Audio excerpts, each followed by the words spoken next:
I'm Kim. You're watching Kim Wilson TV. My channel is dedicated to helping victims of narcissistic abuse get free and stay free. Before we get going with today's video, I just want to take a moment to thank Adeline very much for your donation to the channel. Thank you for your continued support. We really appreciate it. We have most definitely explored the downside of narcissistic abuse, the all-consuming destruction of a victim's life. But there is an upside too, and it is a bit of a bulletproofing against future narcissistic abuse, and I want to talk about that today.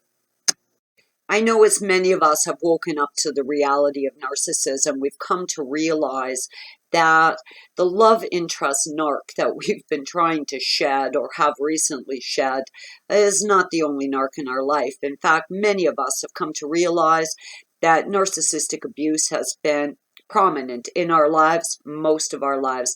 And though that is devastating, it really is, we can change who comes into our life in the future.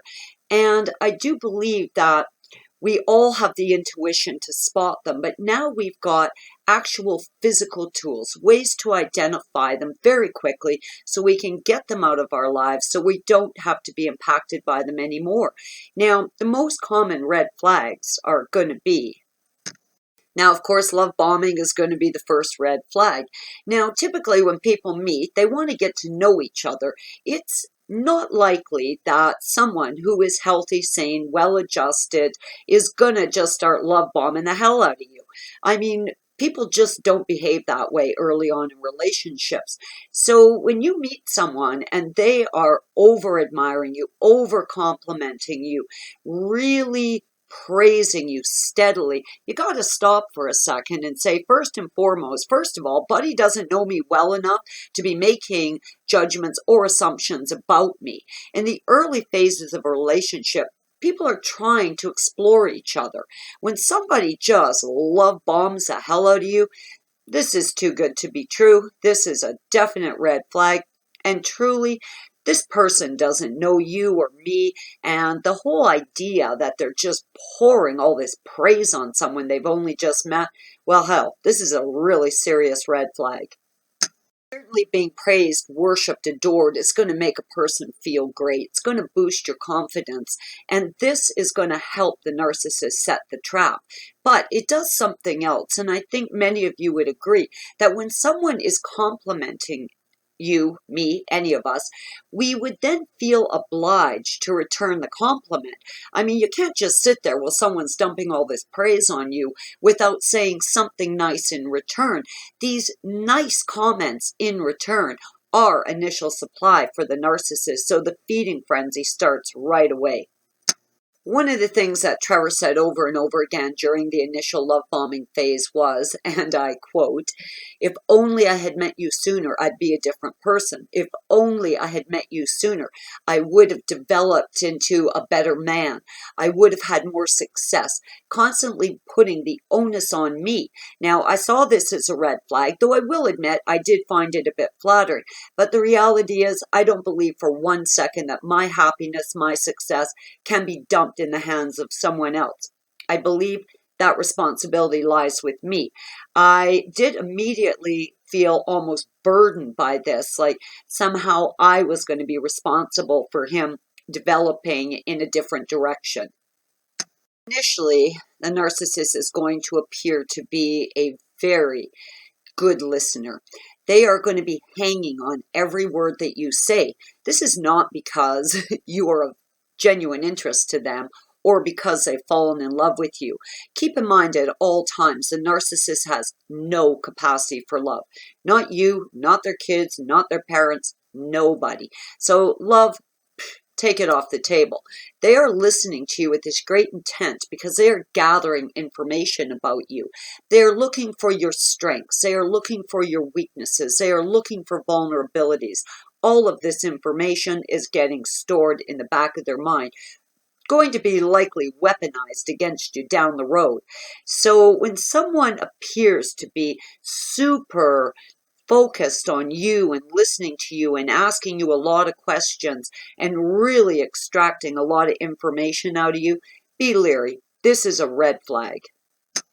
Another thing a narc is going to do early on is confess things to you. They're going to tell you deep, dark secrets. They're going to, discuss some of their most private issues. Now, quite often, these things are utter fabrications.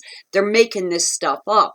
But why they want to appear to be telling you deep, dark secrets is they want you to reciprocate with some deep, dark secrets of your own. So what they're trying to do is create this sense of confidence, this bond between you two, that you have shared a secret with each other. There's their utter lies and fabrications, but what they're trying to do, again, extract information. Oh, and the communication. They will be calling steady, sending emails, sending texts, becoming actively involved on your Facebook page, liking all your photos, even sending friends requests to people that are on your friends list. You will find the communication is a little overwhelming at first. Quite often people will report receiving text messages through the night, waking up to a lot of messages. You're wondering when these things sleep. Now, this will appear to be a tremendous amount of admiration towards you, but they're actually stalking you and really trying to keep tabs on you. And they do this kind of gauging how quick your response are. If you're not responding through the night, they assume you're asleep. So these communications are intended to gather information about you.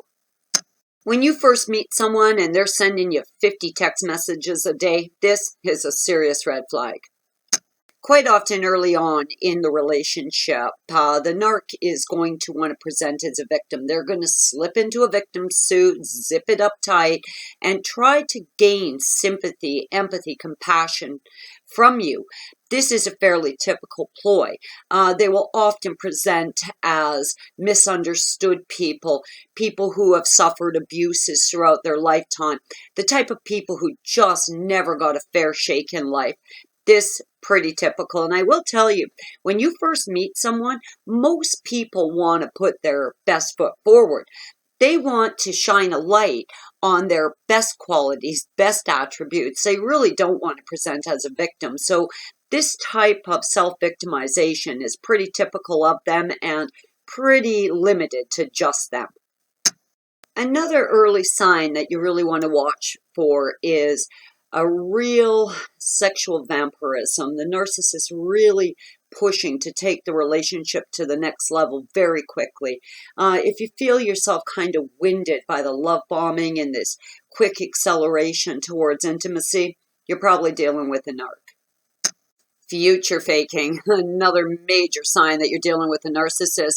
Typically, when you meet someone new within week 1 or 2, they're not discussing marriage, children, buying a home together, taking lavish vacations. I mean, this just isn't the way real relationships work with normal people. This is future faking. I will say one thing I really noticed about Trevor initially, because he knew I had an interest in gardening, was the first time I went to his house of pain, he was showing me around the yard, saying, well, you could put flower boxes here. This would be a great sunny place for tomatoes. What do you think of my plants? So he really was playing on the gardening thing with me.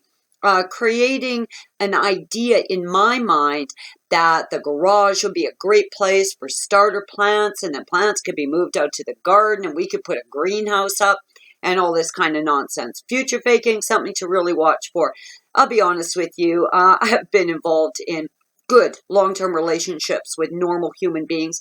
Never once in the early stages of those healthy relationships did my partner imply that we should be getting married after the second date. I do believe with Trevor, it was either the second or the third date, he took me to meet his parents.